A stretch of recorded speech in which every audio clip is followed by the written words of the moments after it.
конференцию, посвященную выпуску новой газеты под названием «Вамыш» на удмуртском языке, которая издается в Удмуртском университете Татарстана. И сегодня наши спикеры.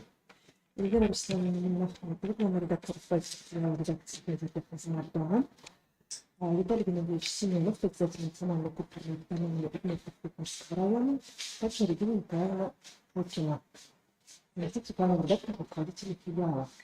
Елена Руслановна, первое слово вам. Расскажите, пожалуйста, чья это была инициатива, как это происходило, насколько мне известно, 2015 года в газете «Казмар-Дома» уже выходил вкладыш с одноименным названием, сколько сегодня это полос, как вообще налажен процесс производства выпуска газеты на сегодняшний день. Никак. Нет, еще раз. Все, нет. Все. Спасибо за вопрос. Действительно, 2015 года у нас в русской версии газеты «Районная трудовая слава» выходил как вкладыш, одна страница полностью на удмуртском языке. Называлась она «Вамыш», что переводится как «шаг». И вот раз в месяц она выходила. Вот неделю назад, ровно 5 апреля, наконец-то, мы начали издавать уже полноценную газету на удмуртском языке. Вот я вам ее покажу. Это наш первый номер. Тоже мы ее назвали «Вамыш». Это полноценная газета, 8 полос. Тираж ее составляет пока около 400 экземпляров. На самом деле, вот мне хочется сказать, что вот эта газета – это огромный подарок для нашего района, для удмуртских жителей нашего района. Хочется сказать огромное спасибо Раису Республики Татарстан и Марату Гутовичу за такую возможность, потому что по численности населения, по национальному составу в нашем районе удмуртские жители, удмурты, находятся на втором месте. Всего в нашем районе проживает 52 тысячи примерно жителей.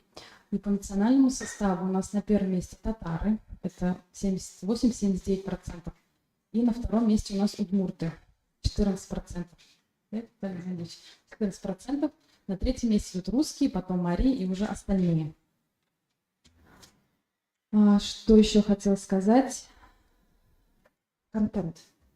Откуда бывает самый главный контент? Он приходит отсюда, или у вас есть связь какая-то с республикой Удмуртия, с смутными проживающими там, из скольки поселений, из скольки сел, деревень?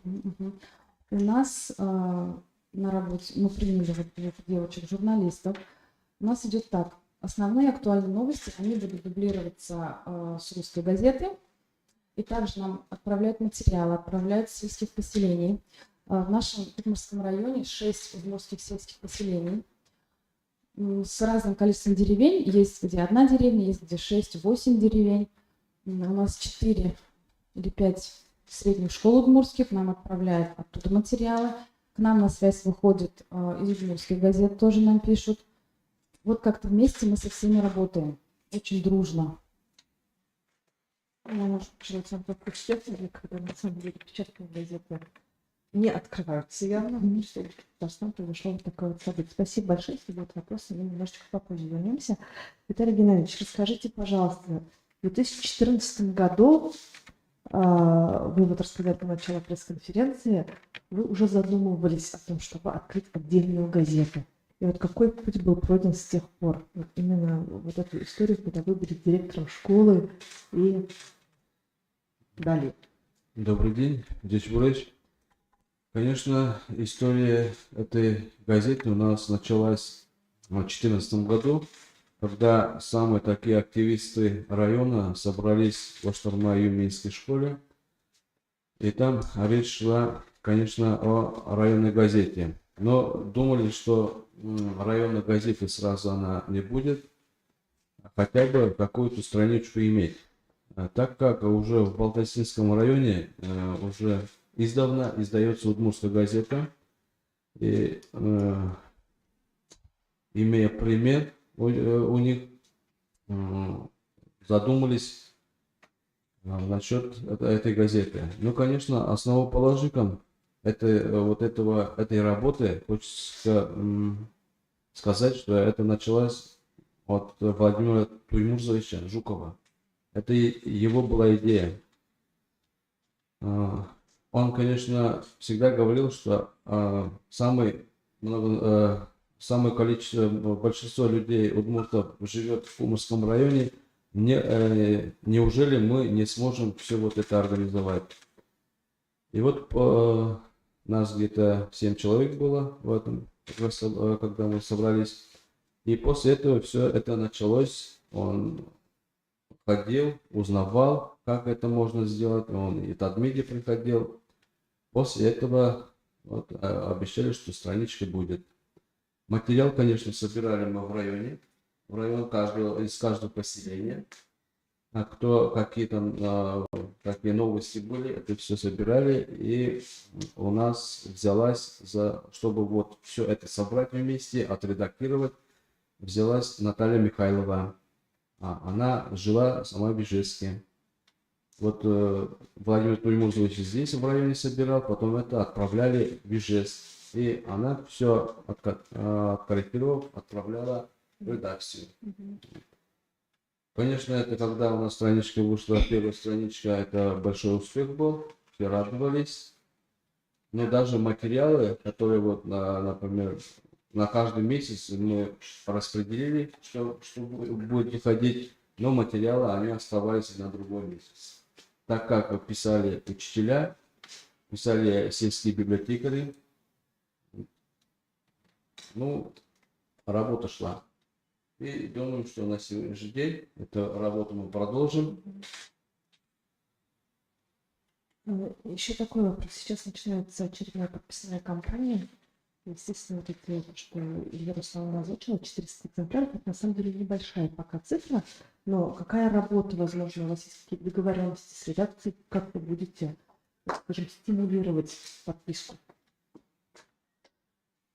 Ну, думаю, что раз удмурты ждали эту газету, но газета, она должна быть интересной, чтобы люди читали не только вот молодое поколение, а старшее поколение. Потому что большинство старожилов, они знают удмуртский язык, они до этого, думаю, что не читали такие вот, знаете, а им будет интересен. Эта газета интересна.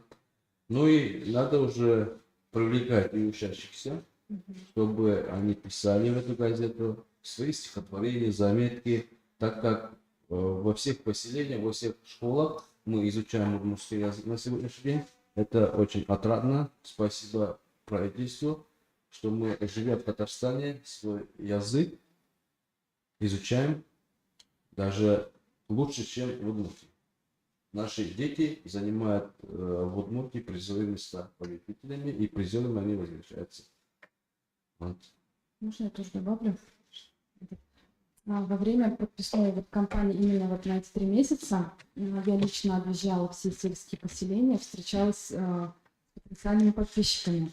Вот что мне хочется сказать, они настолько тепло нас встречали, они настолько были рады, что у нас, вот будет районная газета на их родном языке. Они говорили свои пожелания, чтобы, например, язык был немножко легкий, да? Легкий, да, Легкий, не да. как литературный, Да, а чтобы да. все они поняли вот этот язык.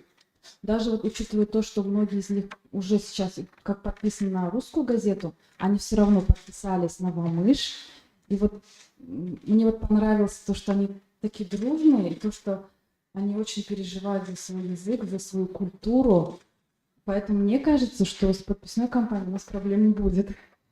Мы тоже очень на это надеемся, потому что есть такие примеры, когда на Хабаровскую, допустим, республиканскую газету подписываются не только в Республике Татарстан, но еще и за пределами.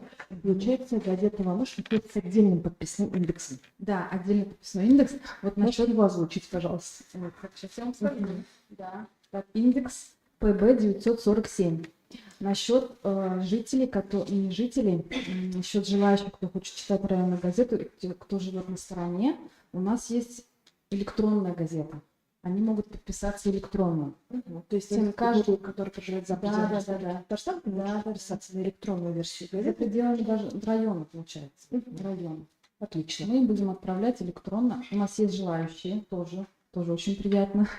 Интересно будет потом, на самом деле, посмотреть географию вообще Да. распространения газеты. Эльвира Рустамовна, вот сказали, что до этого, получается, когда выпускался вкладыш, то есть информация собиралась здесь, контент, потом отправлялся в Ижевск на Да. перевод, Да, и да. потом после определенной корректуры возвращался сюда. Да. Сейчас как налажен процесс? Сейчас у нас вот две девочки есть, заместитель редактора по дубляжу и редактор. Я как упоминала выше, они актуальные новости. Вот первая, вторая полоса, это обычно они переводят с русской версии газеты, а остальные новости они ищут сами. То есть у нас, я вот что хочу сказать, у нас удмурты очень активные, очень интересная жизнь, на самом деле, у них столько различных мероприятий проходит, и они нам тоже пишут, учителя нам пишут, учащиеся пишут, клубы пишут обо всех мероприятиях, которые у них проходят. У нас все налажено. Отлично. Регина Николаевна, слово вам. Вы заместитель главного редактора и человек, который непосредственно делает эту газету. Есть ли какие-то спецпроекты, есть ли какие-то задумки, от кого вы в основном получаете материалы на сегодняшний день? И, насколько мне известно, у вас еще есть очень активные дети, которые школьные мероприятия освещают. Вот о них тоже расскажите, пожалуйста. Ага, у моей Нажмите на кнопочку. я нажала. Нажала. Я, наверное, начну с того, что мы очень рады, что нам выпала такая честь издавать газету на родном удмуртском языке. Вот честно, было волнительно и было очень много вопросов. Вообще, будут ли у нас читатели, будет ли им интересно, будет ли понятен язык, на котором мы будем писать. Сейчас немного скажу от себя, почему мы так думали. Потому что мы все знаем, то, что кукмурские удмурты, они живут среди татар. И у нас свой кукмурский диалект, и многие слова в нашей речи позаимствованы у татар. А газету мы пишем на литературном удмуртском языке. И еще такая тенденция, то, что в последнее время появилось очень много удмуртских слов, которые не совсем понятны простому народу. И мы в нашей газете постарались, будем стараться постепенно вводить эти слова. И также будем делать сноски, чтобы было понятно. И насчет вопроса, да, мы сейчас находимся в очень таком, держим контакт с удмуртскими школами, с культурными учреждениями, и они нам присылают свой материал, и мы стараемся публиковать статьи учеников, вообще директоров школ на наших страницах. Если, например, в районе проходит какое-нибудь удмуртское мероприятие, то они нам отправляют, либо мы сами ездим туда и публикуем на нашей сайте. Спасибо большое, уважаемые коллеги. Давайте перейдем к вашим вопросам. Да.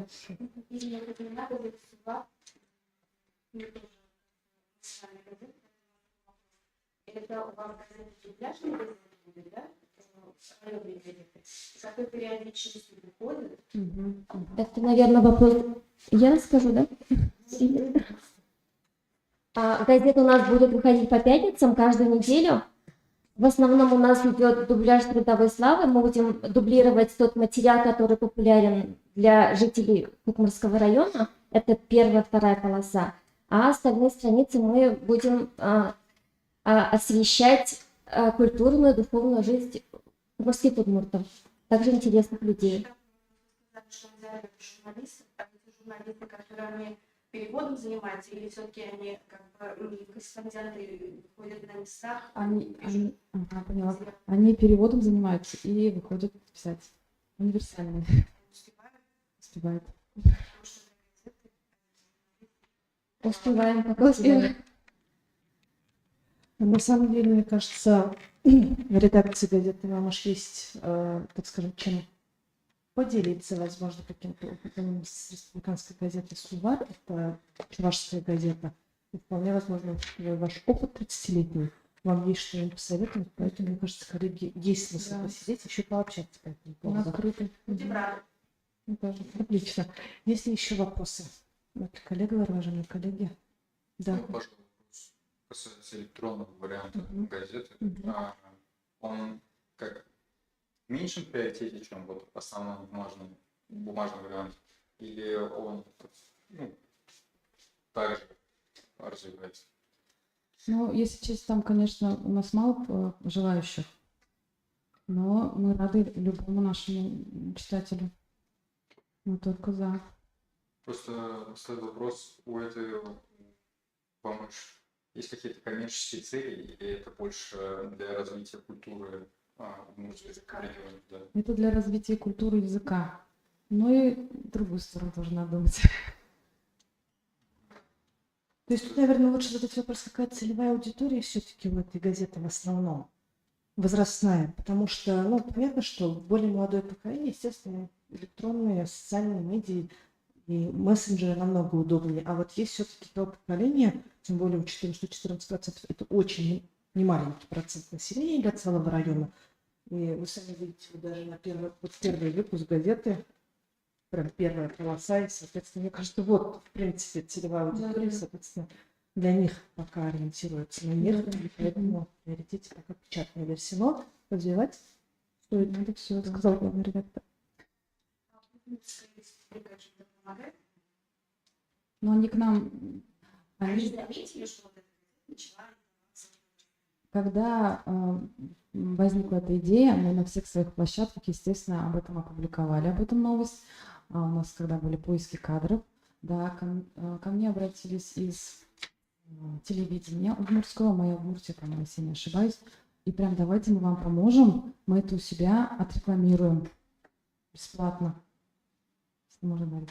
Вот. И действительно выходили из Удмуртии, из Ижевска вот, особенно у нас, которые вот жители, ну, получается, они родом из Кукмарского района, там живут, и вот они все были готовы нам помочь, все помогали, рекламировали это.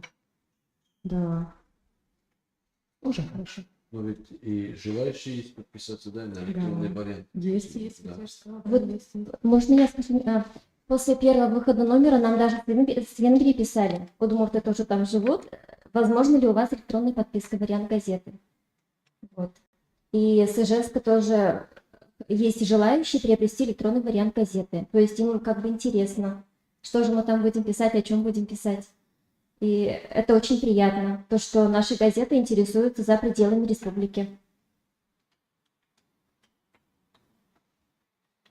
Уважаемые коллеги, если у вас есть вопросы, остается уже немного времени, вы можете их задать.